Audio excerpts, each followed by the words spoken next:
Alright, Sonic Rangers back with a brand new video review, so you're welcome. Today we're taking a look at the brand new Mattel's DC Comics Multiverse series Superman figure from the titled Batman v Superman Dawn of Justice series. This set consists of the handle piece to the Collect and Connect Grapnel Blaster replica. This is figure 2 of 8 figures. There are only 4 that are available at this moment at retail. Figures 5 through 8 will be coming very soon. But that said, all that consists of this wave at this moment that you can find in stores is Batman, Superman, Wonder Woman, and Armored Batman. And I do have Wonder Woman. We will be reviewing her next. But before we take a look at Superman, let's go ahead and take a look at the packaging because that's how I roll. So, manually focusing in on this with this brand new camera, which does not feature an autofocus system. That's a bit of a drawback on this, but hey, I had to get a new camera over the weekend because my old one crapped on me. So, you know, the reviews must go on one way or another. It's still going to get the job done. It's just going to be a little bit of some inconvenience is the way that I'm going to put it. So anyway, here's the packaging for Superman, which is about the same as Batman. The only difference is that this says Superman on it, and it doesn't have Batman on it anywhere. So here's a nice picture of Superman looking up in the sky with his suit being very reflective. Very nice. On the side here, here's another look at that same image of Superman. So there's that. Here's a quick look at the bio for Batman v Superman Dawn of Justice, or maybe Superman. I didn't take time to actually look at this bio, so I don't know for sure. On the back, here's a nice look at the 8 pieces that we need to build the Grapnel Blaster for Batman. So, it's a nice prop for what it is. It's very lightweight. I have felt the handle piece that comes with Superman. We'll go more into detail about it in its own review, but at this moment, I gotta say, it's a little cheap for what it is. But hey, 20 bucks, I guess it's not that big of a deal. So here's figures 4 right here. Figures 1 through 4, 5 through 8, like I said, coming soon. So there you go. Superman, Batman, Wonder Woman, and Armored Batman. The only figure I don't have out of this line so far. Not saying he's hard to find. I mean, I've seen him everywhere. I just didn't want to pick him up until I had all 3 of these figures first. So anyway, there you go. That's it for the packaging. So here's Superman. And let me go ahead and readjust the focus. So it's on Superman. So there we go.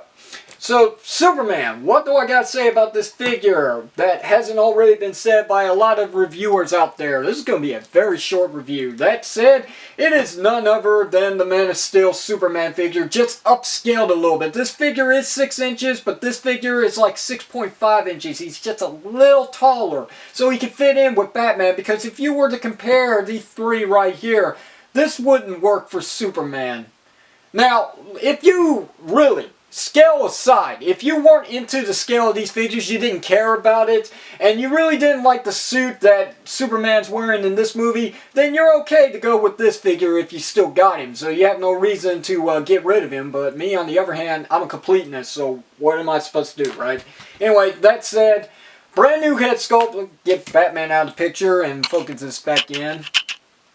It's a brand new head sculpt for Superman. It definitely resembles Henry Cavill a lot better than the Man of Steel figure. I can definitely tell the difference. It's definitely night and day between the two. Very nice paint job. Crisp and clean work. I mean, there's no bleeding anywhere on this figure, especially on the back for what is painted, which is just the gold belt. A nice metallic sheen, just like on the artwork for the packaging for Superman. It definitely carries on throughout the figure's whole entire suit, which is nice. It's definitely reflective, very metallic. Hopefully that's coming out pretty well. There's definitely a difference between looking at this in hand and looking at it from the viewer, but yeah, this is a really cool figure for what it is. And my only real complaint about it is that it is just a retooling and an upscaling of the Man of Steel figure, which means the articulation is the same as that figure. So, there's no ab crunch, unfortunately, like Batman had, which, you know, I can forgive and forget, but there'll be no excuse on the next film, which would be none other than Justice League. So yeah, that said, let's get to the articulation. It's a ball jointed head moving up and down. It's got a little bit of some pivoting side to side. It does actually rotate a full 360.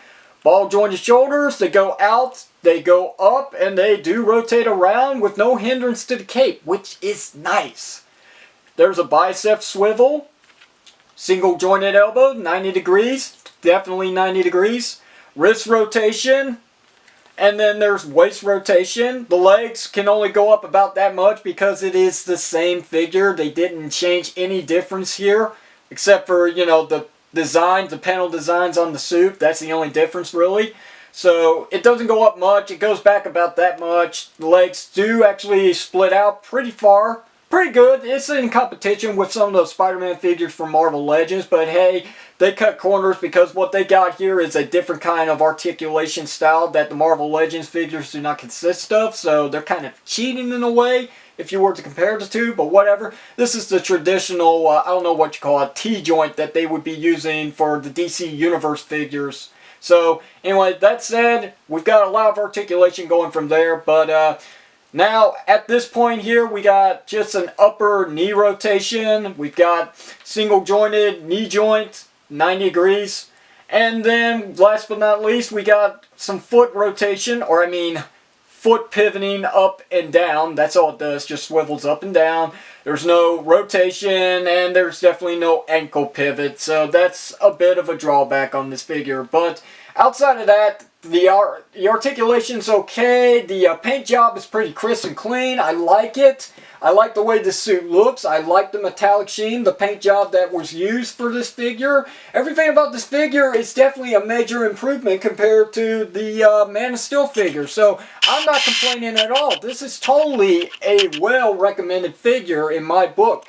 Especially if you need that grapnel piece. If you want to complete it, you got to get this figure, or you can buy the piece online, which probably goes double when, you know, if not carrying the Superman figure, the piece alone could probably set you back an extra 10.